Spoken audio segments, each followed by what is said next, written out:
Film की कहानी शुरू होती है टाइलर रेक से, जो कि अपने पिछले मिशन के दौरान बहुत ज्यादा जख्मी हो गया था। उसे गोली लग चुकी थी और वो एक ब्रिज से नीचे पानी में गिर चुका था। फिल्म की लास्ट में सभी को ऐसा ही लगा था कि टाइलर रेक मर चुका है, लेकिन जब टाइलर पानी में गिरा था तो वहीं के कुछ सोल्जर्स ने टाइलर रेक को बचा लिया था। इसका मतलब ये हुआ कि टाइलर अभी जिंदा है, लेकिन उसकी हालत कुछ इस प्रकार थी कि उसकी हालत बहुत ही ज्यादा क्रिटिकल थी। उसका इलाज वहाँ पर संभव नहीं था, इसलिए उसे दुबई लेकर गए, जहाँ उसकी हालत सुधरने का नाम नहीं ले रही थी और वो 9 महीने तक कोमा में रहा था। और यहीं पर टाइलर के साथी निक ने उसका बहुत ही ज्यादा साथ दिया था। हर एक कदम पर वो उसके साथ खड़ी रही थी। और फिर 9 महीने के बाद यहाँ पर टाइलर ने अपनी आंखें खोली, और टाइलर की आंखें खोलते से ही सबसे पहले उसकी आंखों के सामने उसके बेटे का चेहरा नजर आया, जो कि इस दुनिया में नहीं है। कुछ दिन बाद टाइलर थोड़ा ठीक हो जाता है। हालांकि वो चलने की स्थिति में तो नहीं था, लेकिन इतना ठीक हो चुका था कि वो अपने घर में आराम से रह सकता था। तो यहाँ पर निक और याज ने, जो कि दोनों भाई बहन होते हैं, उन्होंने टाइलर को एक खुफिया जगह पर शिफ्ट कर दिया। अब क्योंकि टाइलर कुछ भी करने की हालत में नहीं था, इसलिए ये समझ लीजिए कि टाइलर का रिटायरमेंट एकदम पक्का था। वो कई दिनों तक अकेले इस घर में समय बिताता है। वो पूरी तरह से बोर हो रहा था और हमेशा अपने बेटे को याद करता रहता है। अब अगले सीन में जॉर्जिया की एक जेल में हमें एक फैमिली को दिखाया जाता है। दरअसल में डेविड एक बहुत ही बड़ा गैंगस्टर है, और जो जेल होती है वो दुनिया की सबसे खतरनाक जेल में से एक है। डेविड यहाँ पर अपनी पत्नी किटवन और अपने 2 बच्चे सांद्रो और नीना के साथ रहता है, लेकिन डेविड हमेशा अपनी पत्नी किटवन को टॉर्चर और हर्ट करता रहता है, जो देखकर सांद्रो को अच्छा तो नहीं लगता, लेकिन वो बहुत छोटा होता है, इसलिए वो कुछ कर नहीं सकता। हालांकि वो अपनी माँ के हमेशा साथ रहता है और हमेशा उनका साथ देता है। अब टाइलर मार्केट से जब अपने घर लौटता है तो घर पर उसे एक आदमी मिलता है, जो कि टाइलर से किसी काम के बारे में बात कर रहा था, और इस आदमी ने टाइलर को अपना नाम भी नहीं बताया था। दरअसल में इस आदमी को टाइलर की एक्स वाइफ मिया ने भेजा है। एक खतरनाक काम है और मिया को मालूम है कि ये काम सिर्फ टाइलर कर सकता है। वो आदमी टाइलर को बताता है कि मिया की बहन जो है वो जॉर्जिया की एक जेल में है अपने पति डेविड के साथ। तब वो आदमी टाइलर को डेविड और उसके भाई जोराब के बारे में बताने लगता है कि तुमने इन लोगों को जॉर्जिया की सड़कों पर ड्रग्स बेचते देखा होगा, लेकिन अब इन्होंने 8 साल के अंदर अपना एम्पायर खड़ा कर लिया है। इन भाइयों को नगाजी कहते हैं और ये लोग जंग के माहौल में पैदा हुए हैं, और जब दोनों छोटे थे तब से उन्होंने जुर्म का सहारा ले लिया था। ड्रग्स बेचना, सुपारी लेना, ऐसे बड़े बड़े कामों को उन्होंने बचपन से ही करना शुरू कर दिया था। आगे जाकर उन्होंने अपनी एक बहुत बड़ी गैंग बनाई, और अपने गैंग मेंबर्स को वो अपनी फैमिली की तरह रखते हैं, इसलिए वो गैंग के मेंबर्स इन भाइयों के लिए अपनी जान आराम से दे सकते हैं। तो जिस जेल में किटवन है उसे कचारी प्रिजन कहते हैं,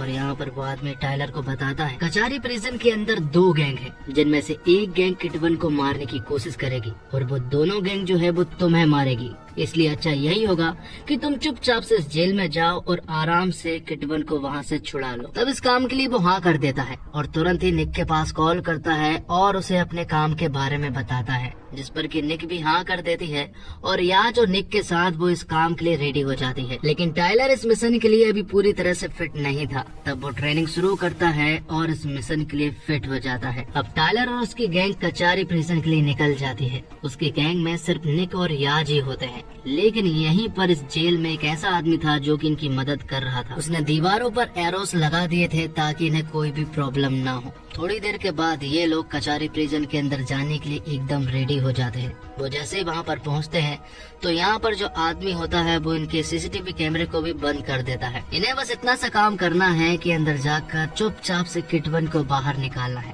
टाइलर ऐसा ही करता है। वो आसानी से उस जेल के अंदर पहुँच जाता है और वो किटवन और उसके बच्चे सांद्रो और नीना को चुपचाप यहाँ से ले जाने लगता है। लेकिन तभी नीना का एक टॉय जो होता है वो जमीन पर गिर जाता है और वो आवाज करने लगता है, जिससे कि जेल के लोग जाग जाते हैं और वो पूरी जेल में सिग्नल देना शुरू कर देते हैं, जिससे कि दोनों गैंग को खबर लग जाती है। तो अब एक बहुत बड़ी प्रॉब्लम सामने आने वाली थी। एक तो दोनों गैंग अब टाइलर के पीछे लगेगी और साथ ही पुलिस फ्री में। टाइलर यहाँ पर बाहर निकलने की कोशिश करता है, लेकिन तभी उसका सामना एक गैंग से हो जाता है, जो कि किटवन और टाइलर दोनों को ही मारने की कोशिश करते हैं। लेकिन टाइलर किसी तरह से उनसे लड़ झगड़ के यहाँ से बाहर निकल जाता है।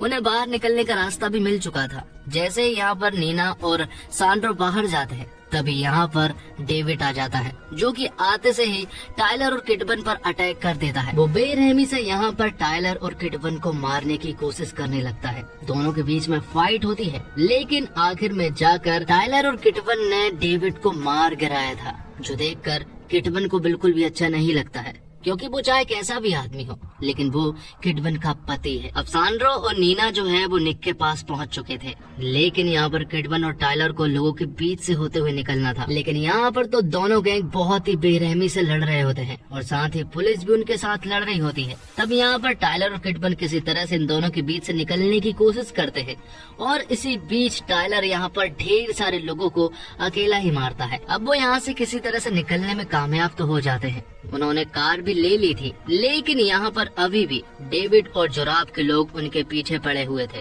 ढेर सारे लोग उनके पीछे पड़ते हैं, लेकिन फिर भी किसी तरह से टाइलर ने यहाँ पर उनको बचा लिया था और उन्हें सही सलामत लेकर चला गया था। हालांकि नीना को हाथ में चोट लगी थी, तब उसे फर्स्ट एड दी जाती है, लेकिन अभी भी जोराब और डेविड के लोग उनके पीछे पड़े हुए थे। उन्होंने चॉपर से उनके ऊपर हमला कर दिया था, लेकिन यहाँ पर टाइलर ने उन्हें अच्छे से सबक सिखा दिया था। अब टाइलर और उसके साथ एक ट्रेन से जा रहे होते हैं, लेकिन डेविड और जोराब के लोग इस ट्रेन में भी आ जाते हैं और इनके ऊपर अटैक कर देते हैं। लेकिन टाइलर यहाँ पर बहुत ही बहादुरी से उनका सामना करता है और सभी को मार गिराता है। लेकिन आखिर में इन्हें मालूम चलता है कि इस ट्रेन के ब्रेक फेल हो चुके हैं, जिसके कारण एक एक्सीडेंट होता है, लेकिन इसमें कोई भी गंभीर चोट नहीं लगी थी। अब आगे हम जोरेब को देख पाते हैं, जो कि डेविड के जान जाने से पूरी तरह से पागल हो चुका था, क्योंकि वो अपने गैंग के मेंबरों से जब इतना प्यार करता है तो फिर डेविड से वो कितना प्यार करता होगा।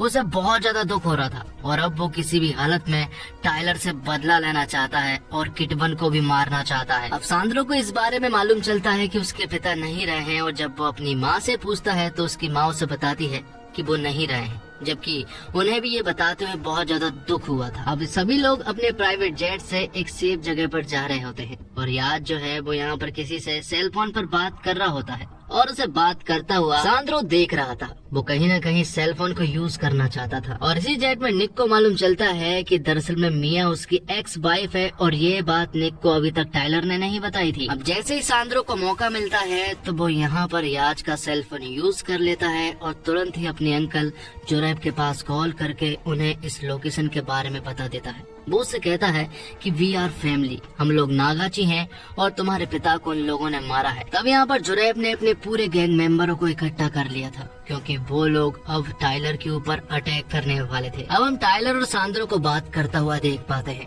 यहाँ पर टाइलर सैंड्रो को बताता है कि तुम्हारा पिता ठीक इंसान नहीं है, उनके साथ जो कुछ हुआ वो बिल्कुल ठीक हुआ। अब तुम्हें अपनी माँ के साथ रहना है और उन्हीं का ही ख्याल रखना है। लेकिन जब वो दोनों बात कर रहे थे तभी यहाँ पर एक चॉपर आता हुआ दिखता है और टाइलर को मालूम चलता है कि ये सब कुछ दरअसल में सैंड्रो ने उन लोगों को बता दिया था। तब टाइलर अपने सभी साथियों को इकट्ठा करता है और इस बिल्डिंग से फौरन निकलने के लिए कहता है। ग्राउंड फ्लोर पर जोरेब के लोगों ने कब्जा कर लिया था और साथ ही उन्होंने बिल्डिंग की कई एरिया में कब्जा कर लिया था। यहाँ पर नीचे जोरेब जो है वो टाइलर का इंतजार कर रहा था, क्योंकि उन्हें मालूम है कि उन्हें आना तो नीचे ही है। यहाँ पर सैंड्रो जो है वो जोरेब के पास मैसेज कर रहा था, तभी उसे मैसेज करता हुआ किटवन देख लेती है और उसे मालूम चलता है कि ये जो अटैक उनके ऊपर होने वाला है वो दरअसल में सैंड्रो की वजह से हो रहा है। जिसके बाद उनके ऊपर एक जोरदार अटैक होता है और उनकी पूरी जगह को भूंज कर रख दिया जाता है, जिसमें टाइलर समझ जाता है कि अब उन्हें किसी भी हालत में यहाँ से बाहर निकलना ही होगा।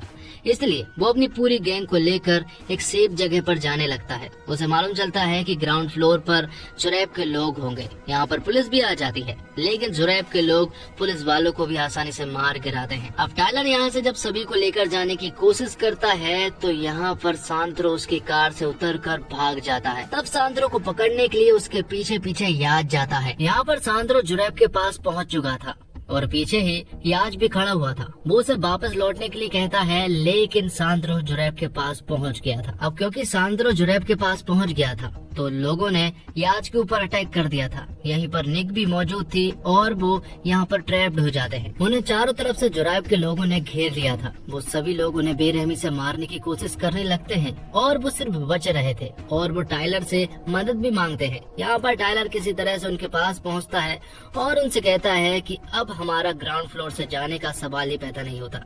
तब वो उनसे कहता है कि हम लोगों को सबसे ऊपर वाले पर पहुंचना है और वहां से चॉपर से बाहर निकलना है। तब यहाँ पर निक ऐसा ही करती है और ये बात कहीं ना कहीं जुरैब और उसकी गैंग वालों को भी मालूम चल गई थी। तब वो लोग भी ऊपर जाने लगते हैं। अब निक, याज और टाइलर समझ चुके थे कि अब वो एक बहुत बड़ी प्रॉब्लम में फंसने वाले हैं, क्योंकि अब जो सारी लड़ाई जो है वो सबसे ऊपर वाले माले पर होने वाली है। निक जैसे वहाँ पर पहुँचती है तो वहाँ पर एक जोरदार लड़ाई होती है। जुरैब के पूरे गैंग मेंबर जो है वो ऊपर आने लगते हैं। वो सभी लोग इनके ऊपर अटैक करते हैं, लेकिन निक, याज और टाइलर बड़े ही बहादुरी से उनका सामना करते हैं और इसी लड़ाई के दौरान याज को ढेर सारी गोलियां लग जाती है। हालांकि जो सामने उसके ऊपर गोलियां चला रहा था, याज ने उसे मार गिराया था, लेकिन अब याज बुरी तरह से डैमेज हो चुका था। और यहाँ निक एक आदमी से लड़ाई करने के दौरान एक बिल्डिंग की सतह पर पहुंच जाती है। वो वहाँ से सटक कर नीचे गिरने वाले थे। वो किसी भी पल यहाँ से नीचे गिरने वाले थे और ये सब कुछ टाइलर ने देख लिया था। वो तुरंत ही हीरो के माफिक वहाँ से कूदता हुआ जाता है और निक को बचा लेता है।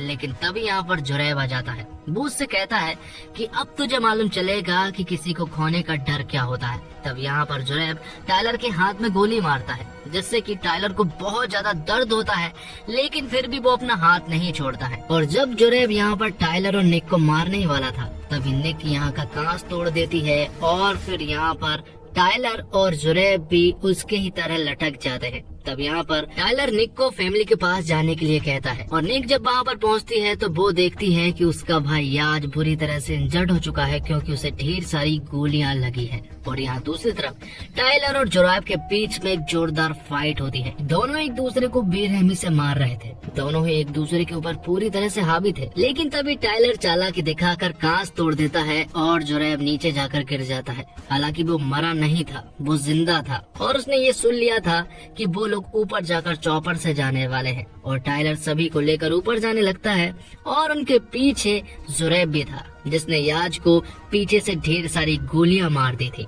हालांकि वो यहाँ से सही सलामत निकल तो जाते हैं, लेकिन याज को ढेर सारी गोलियां लगने की वजह से वो मारा जाता है। ये देखकर निक को बहुत ज्यादा बुरा लगता है। वो बहुत रोती है, क्योंकि याज के सिवा इस दुनिया में उसका कोई भी नहीं था। यहाँ जुरैब सांद्रो से बात करता है। बात करने के दौरान सांद्रो को कहीं न कहीं ऐसा लगता है कि वो गलत था। उसे अपनी माँ के साथ ही रहना चाहिए था, क्योंकि ये लोग तो मेरी पूरी फैमिली को मारना चाहते हैं। अब यहाँ पर टाइलर जब अपने साथियों के साथ एक सेफ जगह पर था, तब यहाँ पर उसकी एक्स वाइफ मिया आती है। मिया यहाँ पर अपनी बहन का ख्याल रखती है और फिर टाइलर से जाकर बात करती है। वो उससे कहती है कि मुझे मालूम था कि इस मिशन के लिए तुम परफेक्ट होगे, इसलिए उसने ये काम तुम्हें सौंपा। साथ ही यहाँ पर टाइलर मिया से माफी मांगता है। वो उससे कहता है कि मैं हर उस चीज के लिए माफी मांगना चाहता हूँ जो मैंने गलती की है। अब वो दोनों जब बात कर रहे थे, तभी टाइलर के पास जुरैब का कॉल आता है। वो उससे कहता है कि मेरे सामने प्लेन खड़ा हुआ है और मैं यहाँ से जाना चाहता हूँ, लेकिन मेरी हिम्मत नहीं हो रही है। वो यहाँ पर उससे समझौता करना चाहता था, लेकिन टाइलर उससे कहता है कि समझौता गया भाड़ में, मैं तुझे मारने के लिए आ रहा हूँ। तब वो सारी तैयारी कर जुरैब की बताई हुई जगह पर जाने लगता है। निक भी उसके साथ जाना चाहती थी, लेकिन टाइलर उसे अपने साथ नहीं ले जाता है और अकेले ही जाकर जुरैब के अड्डे पर जाकर तबाही मचाना शुरू कर देता है। वो यहाँ पर पहुँचते ही जुरैब के ढेर सारे लोगों को मार गिराता है। उसने ऑलमोस्ट सभी लोगों को मार गिराया था। और जब वो जुरैब के पास पहुंचता है, तो जुरैब ने सांद्रो के ऊपर एक बॉम्ब लगा दिया था। वो उससे कहता है कि अगर तुमने आगे बढ़ने की कोशिश की तो वो इस रिमोट को दबा देगा और सांद्रो की जान चली जाएगी। आखिर में जुरैब सांद्रो के हाथ में गन थमाता है और टाइलर को मारने के लिए कहता है, लेकिन सांद्रो ऐसा नहीं कर पाता है, क्योंकि वो समझ गया है कि टाइलर सही है। ये देखकर जुरैब खुद ही टाइलर को मारने लगता है, लेकिन तभी सही समय पर निक आ जाती है। उसके हाथ में गन थी और जुरैब के हाथ में भी गन थी। वो दोनों एक दूसरे को मार सकते थे, लेकिन किसी तरह से जुरैब यहाँ पर निक को ढेर सारी गोलियां मार देता है और उसी का फायदा उठाकर टाइलर उसके ऊपर कूद पड़ता है। उनके बीच फिर से जोरदार झड़प होने लगती है और यहाँ सांद्रो के ऊपर जो बॉम्ब लगा था, सांद्रो ने आसानी से भी उस बॉम्ब को निकाल दिया था। अब लड़ते लड़ते उन दोनों की कंडीशन बहुत ज्यादा खराब हो चुकी थी और यहाँ पर जुरैब जो है वो टाइलर से कहता है कि मैं तुझे जान से मार दूंगा। और जब वो इतना कहता है, तभी टाइलर अपनी गन से जुरैब को मार देता है। जिसके बाद हम देखते हैं थोड़ी देर के बाद पुलिस आ जाती है। वो इन सभी को अरेस्ट कर लेती है। अब एक जेल का सीन दिखाया जाता है, जहाँ पर निक बहुत ही ज्यादा जख्मी थी और जेल में ही टाइलर भी था। टाइलर से मिलने के लिए यहाँ पर उसकी एक्स वाइफ मिया आती है और यहाँ पर टाइलर मिया को बताता है कि वो लास्ट टाइम पर उन्हें छोड़कर इसलिए चला गया था क्योंकि वो अपने बेटे को मरता हुआ नहीं देखना चाह रहा था। और मिया उससे कहती है कि तुम्हारा बेटा तुम पर गर्व महसूस करता था, वो तुम्हें हीरो मानता था और तुमसे बहुत ज्यादा प्यार करता था। आखिर में टाइलर से मिलने के लिए वही काला आदमी आता है। वो उससे कहता है कि मेरे पास तुम्हारे लिए काम है और ये काम बहुत बड़ा होने वाला है। तब टाइलर उससे कहता है कि मुझे अपनी टीम चाहिए, मतलब कि उसे सिर्फ निक चाहिए थी जो कि आ जाती है। और यहाँ पर उस काले आदमी ने अभी भी टाइलर को अपना नाम नहीं बताया था, पर उसने यहाँ पर टाइलर से ये कहा था कि मैं जिस आदमी के लिए काम करता हूँ वो बहुत ही घटिया आदमी है। और इसी के साथ ये एक्सप्लेनेशन यहीं पर खत्म हो जाता है।